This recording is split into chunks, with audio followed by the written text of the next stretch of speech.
Hello नमस्ते, most welcome आप सभी का। उम्मीद है सब लोग बिल्कुल बढ़िया होंगे। तो स्टार्ट करते हैं आज के सेशन। और इस वाले सेशन में हम अपनी रेलवे ग्रुप डी के लिए जीएस देख रहे हैं। देखो हमारा पहला क्वेश्चन क्या है। ब्रह्म समाज से प्रेरित वेद समाज की स्थापना कब और किसने की है और कहां हुई है। देखो भाई, वो हुई है मद्रास 1864। ओके, और ये किसने करी है? श्रीधरलू नायडू ने करी है। श्रीधरलू नायडू ने करी है।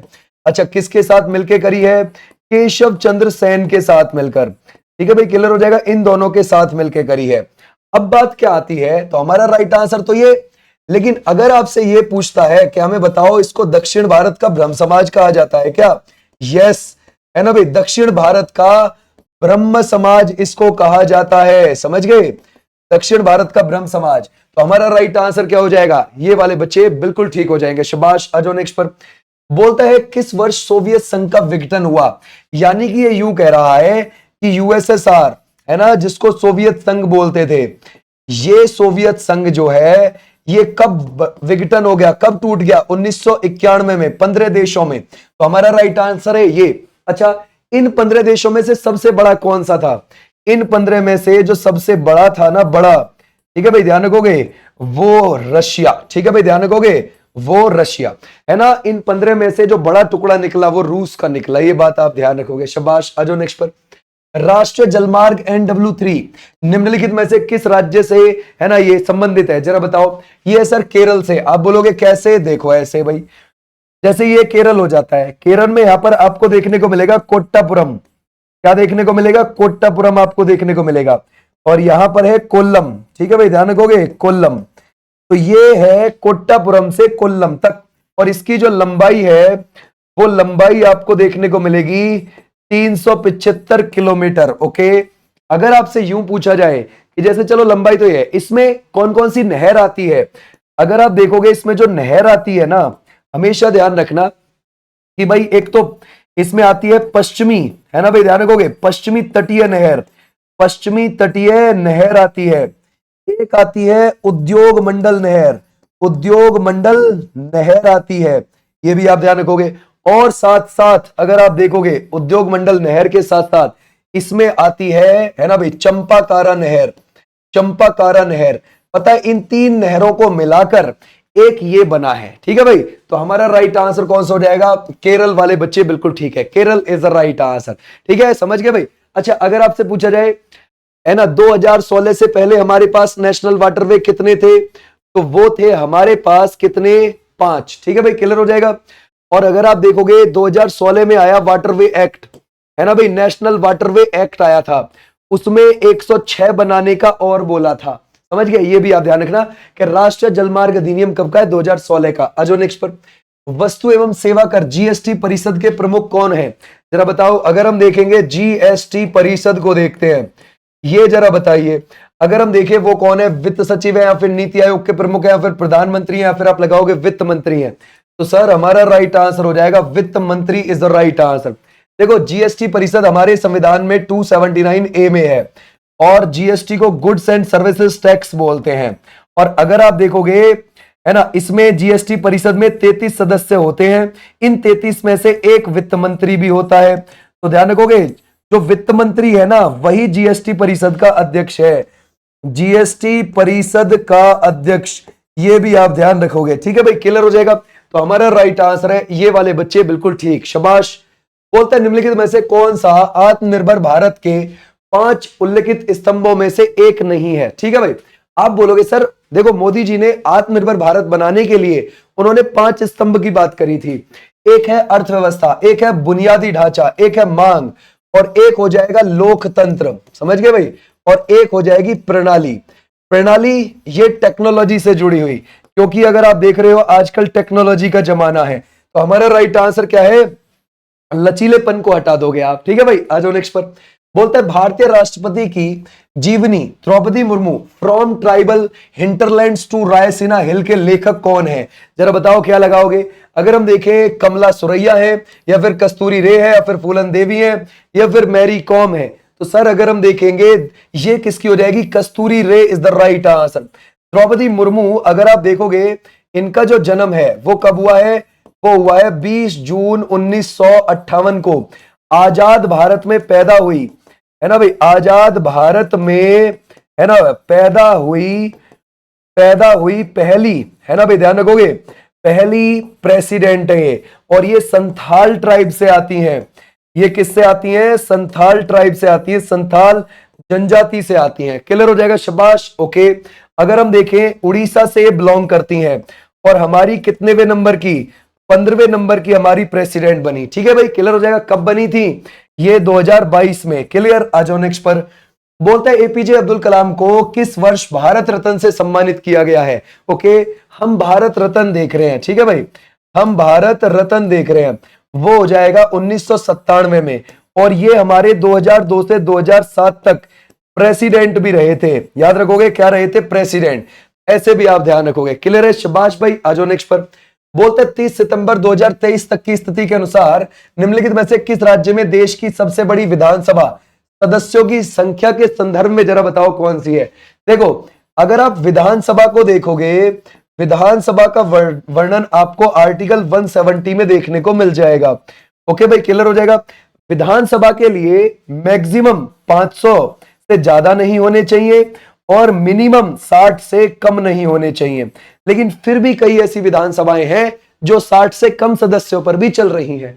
जैसे मिजोरम 40 पे चल रही है, गोवा भी आपको पता है 40 पे चल रही है, सिक्किम 32 पे चल रही है, पुदुचेरी 30+3 एलजी के द्वारा नॉमिनेट किए जाते हैं और 30 पर चुनाव होते हैं, तो वो भी इतने पर चल रही है। ठीक है भाई, तो ऐसे आप ध्यान रख सकते हो, लेकिन 500 से ज्यादा किसी में नहीं है। सबसे बड़ी विधानसभा उत्तर प्रदेश में है, कितनी है? 403 की है। क्लियर हो जाएगा, समझ गए, 403 की है। ऐसे भी आप ध्यान रख सकते हैं। अच्छा, विधानसभा का सदस्य बनने के लिए कम से कम कितनी उम्र होनी चाहिए? 25 साल होनी चाहिए। एक इमारत के शीर्ष से 5 पत्थर गिराए गए, वे सभी सीधी रेखा में जमीन पर गिर गए, उनकी गति के बारे में क्या कहा जा सकता है? उनकी गति कैसी है? देखो, ये इमारत है भाई, उसके शीर्ष से हम पत्थर गिरा रहे हैं और वो सीधी आराम से जाकर गिर गए। ठीक है भाई, उसको क्या बोलेंगे हम? उसको बोलेंगे, ध्यान रखोगे, उनमें ऋजु रेखीय गति थी। ठीक है भाई, क्लियर हो जाएगा। तो ऐसे आप ध्यान रखोगे यहां तक। अच्छा, इतनी बात हो गई। अगर आपसे पूछे ये जो ऋजु रेखीय कैसी होती है? ये होती है सीधी और सरल। ठीक है भाई, क्लियर हो जाएगा, सीधी और सरल गति होती है। आज भी नेक्स्ट पर बोलता है किसी विशेष क्षेत्र में सभी जीवित और निर्जीव चीजें उस क्षेत्र की किस चीज का निर्माण करती हैं? जरा बताओ, जीवित और निर्जीव चीजें क्या बनाती हैं? वो पारिस्थितिकी तंत्र बनाती हैं। क्या? पारिस्थितिकी तंत्र बनाती हैं, है ना भाई। जैसे कि मान के चलो, जो जलीय चीजें हैं वो क्या बनाएंगी? जैसे कि समुद्र हो गया, है ना, जैसे कि तालाब हो गया, झील हो गई, नदी हो गई, है ना। जो जमीनी चीजें हैं वो घास बनाती हैं, मैदान। ठीक है भाई, ध्यान रखोगे। और अगर आपसे मनुष्य के बारे में पूछा जाएगा तो वो कृषि करते हैं, शहरीकरण करते हैं, है ना। तो ऐसे आप ध्यान रखोगे। आज नेक्स्ट पर, भूकंप की तीव्रता को रिकॉर्ड करने के लिए उपयोग किया जाने वाला उपकरण कौन सा होता है? वो होता है seismograph is the right answer. हमेशा ध्यान रखना, जब भी भूकंप आता है सबसे पहले प्राइमरी वेव्स आती है, यानी कि प्राथमिक तरंगें आती हैं, है ना भाई, प्राथमिक तरंगें आती हैं। फिर एस यानी कि द्वितीयक तरंगें आती हैं, द्वितीयक तरंगें आती हैं। ठीक है भाई, क्लियर हो जाएगा। और फिर है एल वेव, जिनको हम लव वेव्स बोलते हैं। ठीक है, देखो, इनमें सबसे बाद में लव वेव्स आती हैं और ये सबसे ज्यादा तबाही मचाती हैं। समझ गए भाई। और दूसरे नंबर पर तबाही मचाती हैं जो दूसरे ही नंबर पर आती हैं द्वितीयक तरंगें। सबसे कम तबाही मचाती हैं प्राथमिक तरंगें, जो सबसे पहले आ जाती हैं। ठीक है भाई, जैसे मान के चलो ये है पृथ्वी और यहां से भूकंप जनरेट हुआ है, उसको क्या कहते हैं?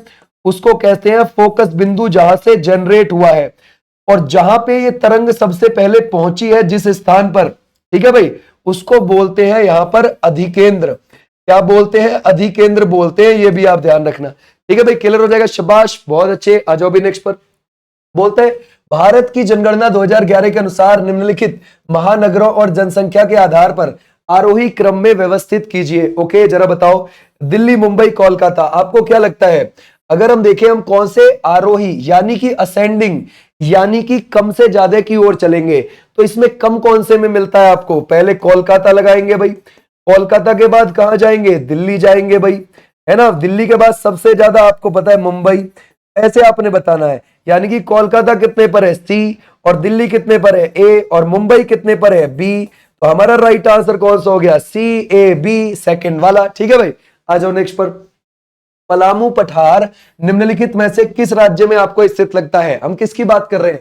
पलामू पठार की बात कर रहे हैं। भाई पलामू कहाँ है? झारखंड में है, तो बस ये भी वही है। ठीक है भाई, क्लियर हो जाएगा।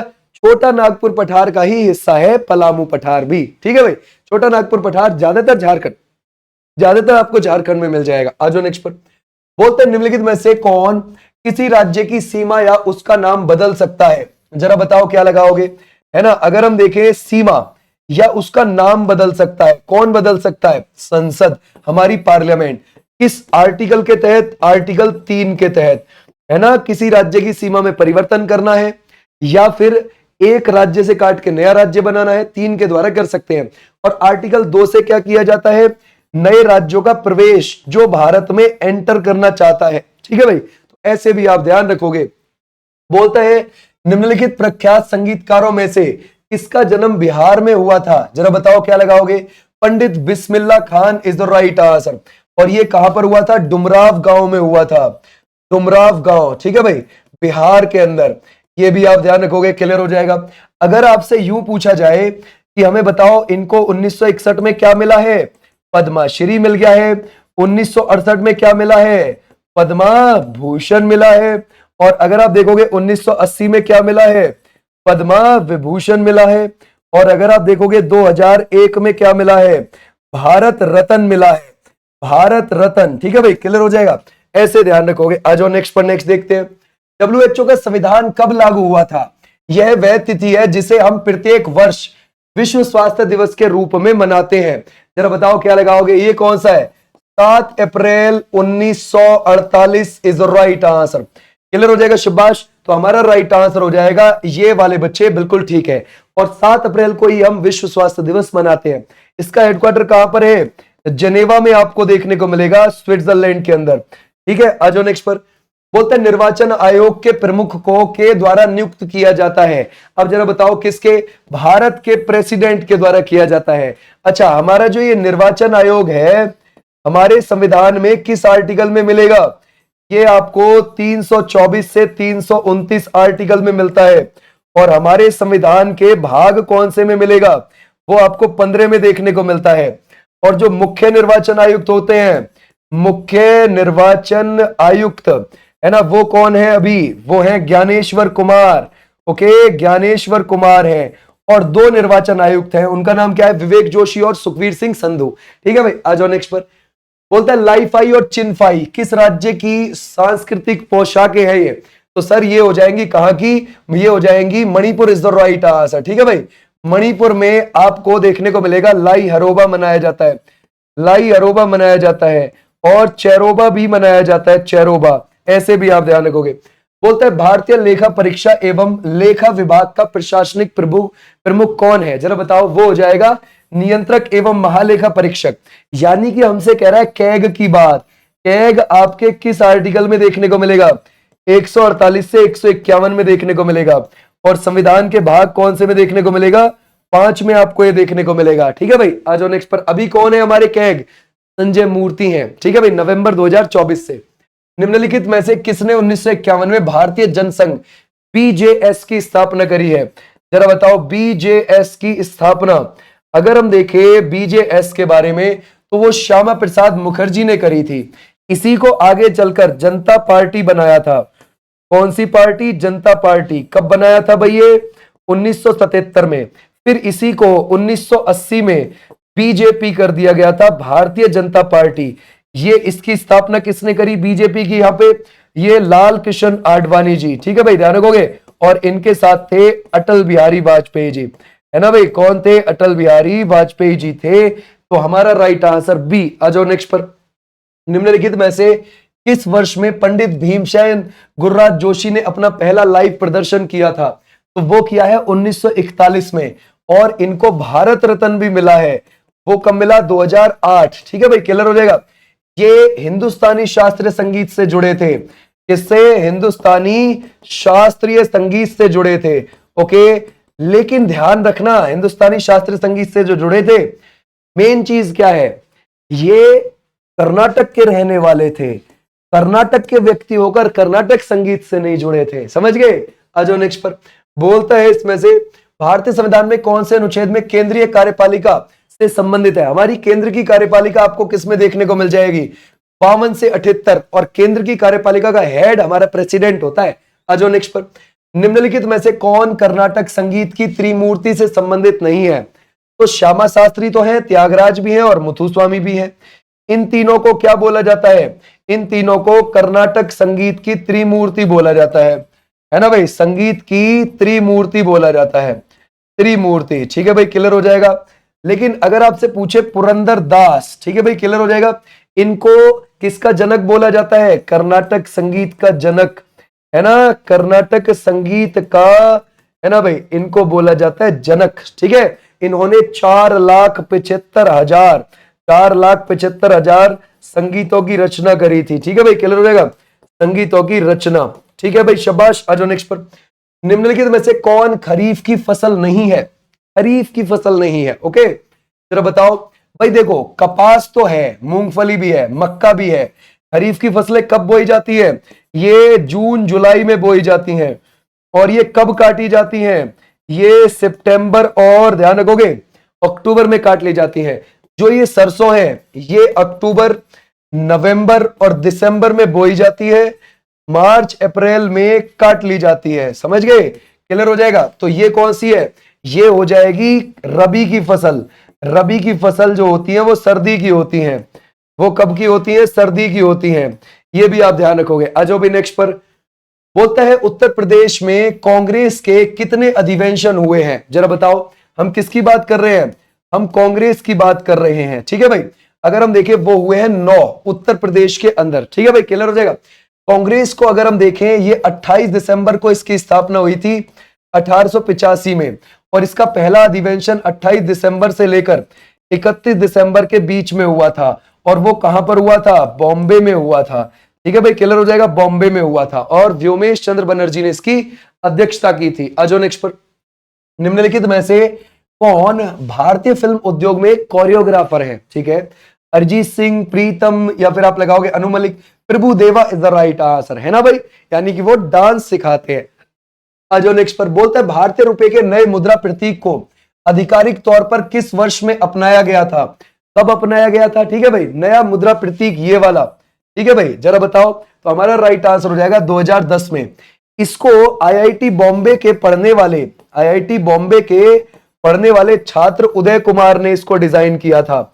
उदय कुमार तमिलनाडु के रहने वाले थे। ठीक है भाई, आईआईटी बॉम्बे से पढ़ते थे। तो अन्नामाचार्य ने किस भगवान की स्तुति में संकीर्तन रचे? तो हमारा राइट आंसर कौन सा हो जाएगा? भगवान Venkateswara is the right answer. ये जो अन्नामाचार्य हैं ये तेलुगु कवि थे। ठीक है, तेलुगु कहां चलती है? तेलंगाना और आंध्र प्रदेश में। क्या थे ये? तेलुगु कवि थे, ये ध्यान रखना। अच्छा, अगर आपसे पूछा जाए कि ये तेलुगु कवि तो थे, अगर आप देखोगे इनको दक्षिण भारत का प्रथम ज्ञात कवि कहा जाता है। भारत का प्रथम ज्ञात कवि, समझ गए, इनको कहा जाता है। आ जाओ भाई नेक्स्ट पर। बोलते हैं क्रिकेट के पिच के मानक माप आपको क्या लगता है? देखो भाई, क्रिकेट की ये पिच है ना? अगर आप देखोगे ये आपको कितनी देखने को मिलेगी? यहां पर ये आपको 22 गज देखने को मिलेगी। ठीक है, क्लियर हो जाएगा, है ना? इसकी जो लंबाई है और ये जो चौड़ाई है वो कितनी है? 10 फीट आपको देखने को मिलेगी। और यहां पर 3 स्टंप होते हैं और यहां पर 3 स्टंप होते हैं। और ये आपको यहां पे दोनों तरफ पंपिंग क्रीज दिखाई देगी। ये स्टंप से और पंपिंग क्रीज के बीच की जो आपको दूरी है वो 1.22 मीटर दिखाई देगी। ओके भाई, आ जाओ नेक्स्ट पर। तो हमारा राइट आंसर कौन सा हो जाएगा? 22-10। बोलता है 18 से 23 जून 2021 को भारत और न्यूजीलैंड के बीच खेले गए आईसीसी विश्व टेस्ट चैंपियनशिप क्रिकेट फाइनल की मेजबानी किस देश ने की थी? तो हमारा राइट आंसर है कहां हुआ था? इंग्लैंड में। जीत कौन गया था उसको? न्यूजीलैंड जीत गया था, है ना भाई? भारत फाइनल में हार गया था वहां। और 2023 में भी इंग्लैंड में ही हुआ था। और फाइनल किस किस के बीच हुआ था? भारत वर्सेस ऑस्ट्रेलिया के बीच। ऑस्ट्रेलिया जीत गया था, भारत यहां पे फाइनल में हार गया था।